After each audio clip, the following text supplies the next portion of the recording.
నమస్తే, welcome to Telugu రాజ్యం. ఈరోజు మనతో పాటు ఉన్నారు సీనియర్ అనలిస్ట్ అలానే సోషల్ యాక్టివిస్ట్ కృష్ణకుమారి గారు. వారితో మాట్లాడేద్దాం. మేడం నమస్తే. నమస్తే. మేడం, నిన్న విజయ్ విహారం రమణమూర్తి గారి మీద దాడి జరిగింది స్టూడియోలో. రైట్, ఒక హిందుత్వవాది, ఆయన ఆర్ఎస్ఎస్ ఎఫిలియేటెడ్ ఒక వింగ్కి సంబంధించి వ్యక్తి అనుకుంటా అని చెప్పు తీసుకొని కొట్టారు. 2-3 సార్లు కొట్టారు. అయితే వివాదానికి కారణం ఆయన శ్రీకృష్ణుడి తలని తీసేసి మోడీది ఎలా పెడతారని ప్రశ్నించాడు. సో శ్రీకృష్ణుడి తల అని ఎలా అంటావని అదొక వంక పెట్టుకొని ఆయన కొట్టడం జరిగింది. అసలు అందులో తప్పేమనిపించింది, ఏంటంటారు? నేను చూశానండి మొత్తం. అది చూశాను. ఇవాళ చాలామంది సాధు సంతులు, అలాగే వేరే మతాల వాళ్ళు, కొంతమంది ఒకరిద్దరు రాజకీయ పార్టీల వాళ్ళు అందరూ కలిసి ఒక మీటింగ్ జరిగింది. అది కూడా నేను లైవ్ చూశాను. నాకు అర్థమైంది ఒకటే, ఓకే, వాళ్ళు డిసైడ్ అయ్యారు అతన్ని కొట్టాలి అని. నిన్న ఒక ఊరు పేరు లేని వాడిని పంపించారు. పంపించి అతను మాట్లాడేటప్పుడు ఏదో ఓ పాయింట్ దగ్గర నువ్వు కొట్టాలి అని డిసైడ్ అయ్యారు. డిసైడ్ అయ్యి పంపించారు అతన్ని. సరే, వీళ్ళు ఊహించినట్లే ఆయన మాట్లాడడం మొదలెట్టారు. ఎందుకంటే అవి నిజాలు మాట్లాడటానికే వచ్చాడు, కానీ కబుర్లు చెప్పడానికి రాలేదుగా, కాలక్షేపం కబుర్లు. ఆయన ఒకటే చెప్పాడు. డిస్కషన్ ఏంటి అంటే, రాజకీయాలు కోసం మతాన్ని వాడుకోవటం కరెక్టా కాదా అనేది డిస్కషన్. ఓకే, ఆయన ఇక్కడ ప్రస్తుతం అలా జరుగుతుంది, అది కరెక్ట్ కాదు అని చెప్పాలనేది ఆయన ఉద్దేశం. ఆయన కొన్ని ఏదో మాట వరుసకి మాట చెప్పటం కాకోకుండా కొన్ని ఉదాహరణలు తీసుకుని మరి విత్ ఎవిడెన్స్ వచ్చాడు ఆయన. ఆంధ్రజ్యోతి పేపర్లో ఒక ఫోటో వచ్చింది, కార్టూన్ కాదు, ఫోటో వచ్చింది. ఆ ఫోటో ఏంటి అంటే, మొన్న మోడీ హైదరాబాద్ వచ్చిన సందర్భంగా కృష్ణుడి విశ్వరూపం ఫోటోకి కృష్ణుడి తలను తీసి మోడీ తలను పెట్టారు. దీన్ని ఆయన చూపించి మరి ఇలా ఎలా అసలు దేవుడు మనుషులు ఒకటి ఎలా అయిపోతారు అని ప్రశ్నిస్తున్నాడు అంతే. ఇది ఎందుకు ఇలా జరుగుతుంది అంటే, రాజకీయాల కోసం మతాన్ని వాడుకుంటున్నారు, ఇలా వాడుకోవడం కరెక్ట్ కాదు అనేది చెప్పడం ఆయన ఉద్దేశం. వెంటనే నువ్వు తల అన్నావంటే కుదరదు, నువ్వు తల అన్నావంటే కుదరదు, చెప్పు తీసుకొని కొడతానన్నాడు, బెదిరించాడు, కొడతానన్నాడు. ఆయన ఏమనుకున్నాడంటే, సరే కొట్టు అంటే తగ్గుతాడు కావలసి అనుకున్నాడు ఆయన. అనుకుని కొట్టు అన్నాడు, కొట్టేశాడంతే. అంత లిప్తపాటు కాలంలో జరిగిపోయింది. ఇప్పుడు మనం ఎలర్ట్ అయ్యి చూసేలోపు అయిపోయింది. ఇక ఆ తర్వాత అతన్ని సారీ చెప్పమని చెప్పి యాంకర్ అడిగారంట. అడిగితే నేను సారీ చెప్పను, కొడతాను అని ఏళ్ళు చూపించాడు. అతను స్టూడియోలో నుంచి పంపించేశారు అతన్ని. ఆ తర్వాత రమణమూర్తి గారికి ఈయన సారీ చెప్పాడు. సారీ అండి అంటే, నేనేం బాధపడట్లేదండి, అతని మూర్ఖత్వం గురించి నాకు బాధగా ఉంది తప్పితే అతను కొట్టినందుకు కాదు, అతను ఎందుకు కొట్టాడో అన్నది పాయింట్ ఇక్కడ అని ఆయన చాలా సంయమనంతో, నాకైతే చాలా నచ్చాడు ఆయన ఆ క్షణంలో. నాకు అతని పైన ఎటువంటి కోపం లేదు అన్నాడు. అలా ఒక మనిషి ఉండగలుగుతారా అండి? సహజ భావోద్వేగాలు ఉంటాయి కదా, కోపం వస్తుంది కదా, ఆవేశం వస్తుంది కదా, ఉక్రోషం వస్తుంది కదా, ఏమీ లేదు, ఎంత ప్రశాంతంగా స్థితప్రజ్ఞుల్లాగా కూర్చున్నాడు. వాళ్ళండి నిజంగా మతాన్ని నమ్మిన వాళ్ళు.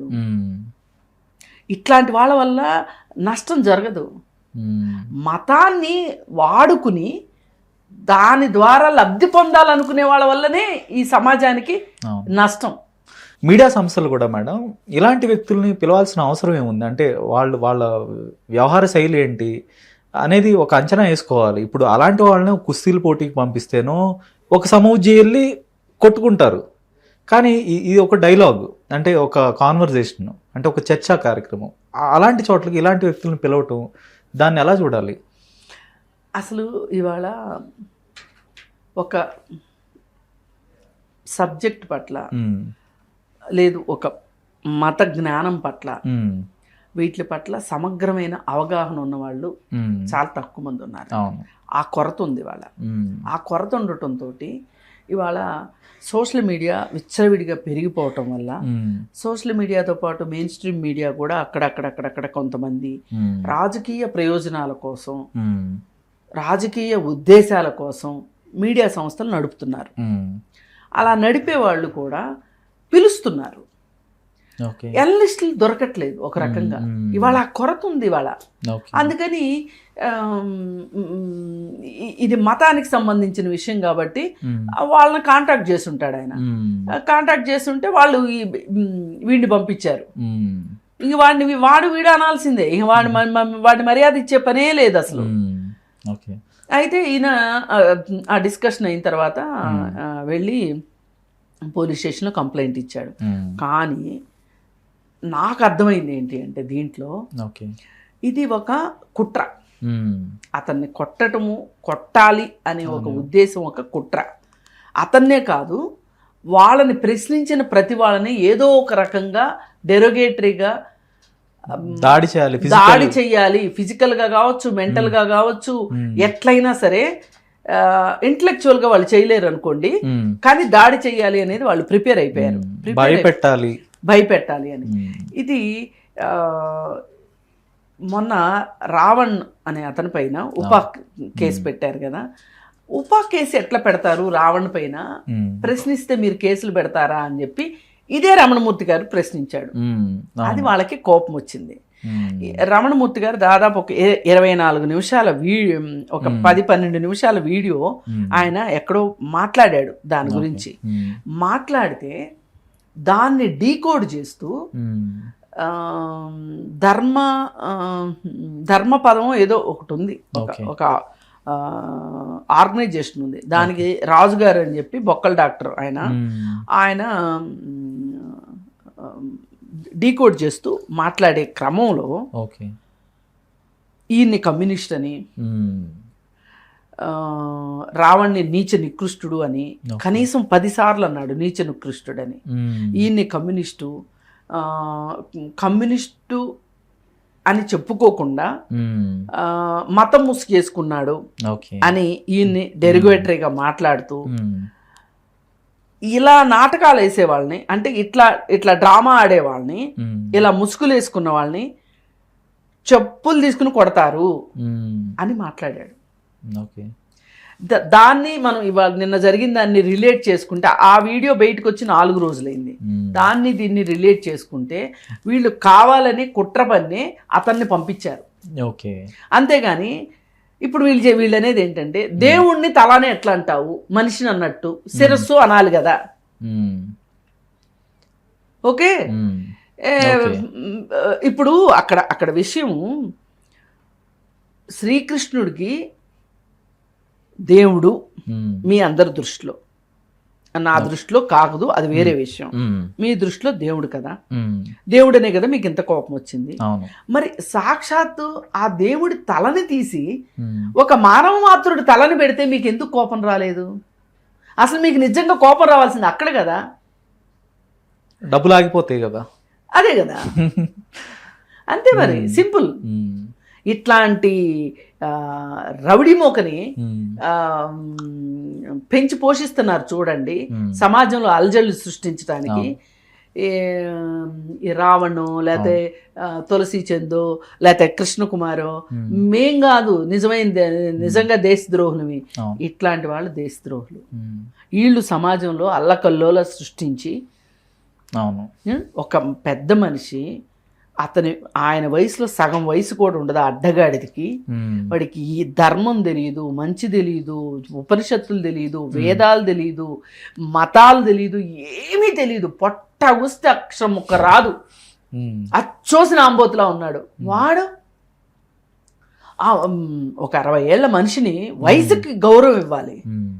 అవును, ఇప్పుడు మోడీని ఏమన్నా అంటే అందరికి ఏం కోపం వస్తుంది, అంత వయసు ఆయన పట్టుకుని అలా అంటారా అని మాట్లాడుతున్నారు. ఏం మీకేనా వయసులో ఉండేది? రెండో వాళ్ళకి వయసు ఉండదా? అసలు అలా అలా ఎలా కొడతాడండి అసలు నాకు ఆ చూసిన దగ్గర నుంచి నాకు మనసు పట్టట్లేదు అసలు. ఎప్పుడు తెల్లవారుతుందా, ఎప్పుడు మాట్లాడాలా అని అంత ఉక్రోషంగా ఉన్నది నాకు. ఎందుకంటే ఆయన మతాన్ని నమ్మిన మనిషి, ధర్మాన్ని నమ్మిన మనిషి. నేను మతానికి పూర్తి వ్యతిరేకిని. నాకే ఇంత కోపం. అది మన హక్కు, అది రాజ్యాంగం కల్పించిన హక్కు.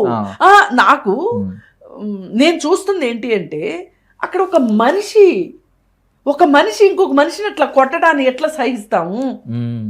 మీకు నచ్చిన మాటలు మాట్లాడలేదని పైగా మిమ్మల్ని ఎక్స్పోజ్ చేస్తున్నాడు ఆయన. అది వీళ్ళ బాధ. ఇప్పుడు వీళ్ళు చేసే తప్పుల్ని ఎక్స్పోజ్ చేస్తున్నాడు. ఇప్పుడు మాకంటే ప్రమాదకారి ఆయన వాళ్ళ దృష్టిలో. అవును అవును, కుంభస్థలం మీద కొడుతున్నాడు. అంటే మీకు భక్తి లేదు, మీరు భక్తిని రాజకీయాలకు వాడుకుంటున్నారు, మతాన్ని వాడుకుంటున్నారు, ఇది నీచం అని చెప్తున్నాడు ఆయన. అది వీళ్ళకి తగలరాని చోట తగులుతుంది, గుండెల్లో గుణపాలు గుచ్చినట్టుంది. అందుకని ఇతను వాడారు, ఊరు పేరు లేనోడిని. ఓకే, ఇదంతా ఓకే మ్యామ్. ఇప్పుడు అతను కొట్టారు కదా, ఇప్పుడు అతనికి చీర్ చేసే వాళ్ళని చాలా మందిని చూశాను నేను సోషల్ మీడియాలో. అంటే ఆ కొట్టడం కరెక్టే, అంటే నవ్వటం, లాఫింగ్ రియాక్షన్స్ ఇవ్వటం, అంటే ఎటుపోతుంది అంటే ప్రజలు కూడా ఎట్లా ఆలోచిస్తున్నారు? ఒక మూఢత్వంలోకి వెళ్ళిపోయారండి. ఇవాళ నేను నమ్మినవాడు మంచివాడు, నేను మంచివాడిని నమ్మాను అనే దానికన్నా నేను నమ్మినవాడు మంచివాడు అనుకోవటంలో మనుషులకు చాలా తృప్తి ఉంది. ఇవాళ మేము హిందూ మతం అనుకోండి, తప్పులేదు. కానీ ఆ హిందూ మతంలో ఉన్న మంచి గుణాలని మీరు తీసుకోకుండా ఆ మతాన్ని కాపాడుతున్నాము అనే ఒక భ్రమలో హిందుత్వ పేరుతో దాడులు చేయడం మట్టు కరెక్ట్ కాదు. రమణ మహర్షి ఉన్నాడు, రమణ మహర్షి, వివేకానందుల వారు, అనేక మతపరమైన గురువులు ఉన్నారు. వాళ్ళందరూ ఉదారవాదాన్ని బోధించారు. హిందుత్వం అనేది ఉదారవాదం మీద బేస్ అయి ఉండే మతం. మీరు ముస్లింలాగా మారొద్దు అని జావేద్ అఖ్తర్ కూడా చెప్తారు. సో అంటే ఏంటంటారు, ఎందుకు ఇలా సమాజం ఇలా మారిపోతుంది, హిందూ సమాజం పర్టికులర్గా? ఇవాళ ఈ ప్రభుత్వానికి కావాల్సింది వాళ్ళ అధికారం, అంతకంటే ఏమీ లేదు. ఇప్పుడు హిందూ మతాన్ని కూడా భ్రష్టు పట్టించినట్టేనా ఇదంతా కూడా? అసలు హిందూ మతం ఎన్నో సంస్కరణలకు గురైంది, ఎన్నో ఆటుపోట్లను ఎదుర్కొంది, ఇలా ఈ రోజుకి ఉంది. కానీ ఈ మతాన్ని ఈ మతంలాగా ఉండనివ్వకుండా, ఈ మతాన్ని కాలొకళ్ళు, చెయ్యొకళ్ళు, తలొకళ్ళు పీక్కుని తినటం కోసం, వాళ్ళ సొంత ప్రయోజనానికి, వాళ్ళ విమ్స్ అండ్ ఫ్యాన్సీస్ కోసం ఆ మతాన్ని వాడుకుంటున్నారు తప్పితే వీళ్ళెవ్వరూ కూడా నిజమైన మతస్థులు కాదు. అసలు ఇలాంటి వాళ్ళ వల్ల కాపాడబడదు మతం నాశనమే అవుతుంది తప్పితే అనేది సుస్పష్టం ఇక్కడ. ఈ విధంగా డెమోక్రటిక్గా లేకపోవటం. సరే, నీకు ఆయన మాట్లాడింది నచ్చలేదు, నీకెందుకు నచ్చలేదు మాట్లాడు, నీ టర్న్ వచ్చినప్పుడు.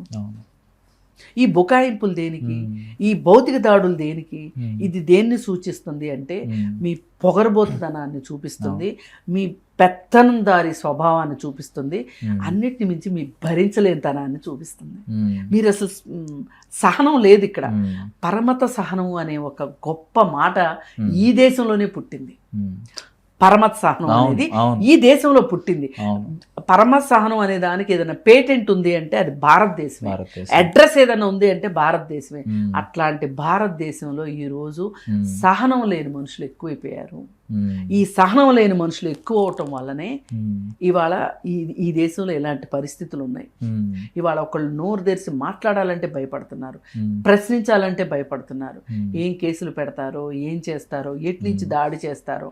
ఇప్పుడు ఇందాక రాజు గారి వీడియో అన్నాను కదా, దానిలో ఫస్టే నా పేరు ఎత్తాడు ఆయన. ఎత్తి ఈ నీచ నికృష్టులైన కమ్యూనిస్టులు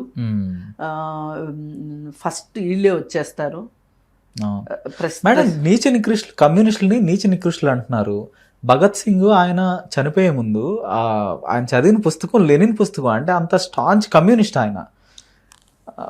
సో ఆయన కూడా ఇప్పుడు బహుశా ఆయన బతుకుంటే ఆయన ఏం చేసేవాళ్ళు, ఆయన దేశద్రోహం అనేవాళ్ళ లేకపోతే? అంతేగా. వీళ్ళు పక్కన నోటితో మాట్లాడుతా నొసలతో ఎక్కిరిచ్చే మనుషులు వీళ్ళు. వీళ్ళకి భగత్ సింగ్ కొన్ని సందర్భాల్లో కావాల్సినప్పుడు భగత్ సింగ్ చాలా గొప్పగా కనిపిస్తాడు. అదే భగత్ సింగ్ ఏ సిద్ధాంతాన్ని అయితే ఆచరించాడో ఆ సిద్ధాంతాన్ని ఆచరించే వాళ్ళు వీళ్ళకి శత్రువులు. ఇప్పుడు బతికిలేడు కదా. అసలు ఇక్కడ దాకా ఎందుకండి, పటేలు అసలు RSS ని నిషేధించాడు. ఆ పటేల్ వీళ్ళు గొప్పగా చెప్పుకుంటారు.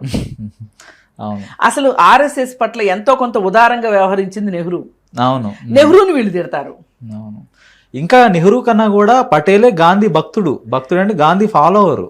గాంధీని ఎంతో ఆరాధించిన వ్యక్తి, ఆయన పక్కనే కడదాకా ఉన్న వ్యక్తి పటేల్. ఇప్పుడు ఆ గాంధీని కూడా భ్రష్టు పట్టించే కార్యక్రమం చేపట్టారు కదా. ఇప్పుడు రాహుల్ గాంధీ పేరులో గాంధీ ఉంది.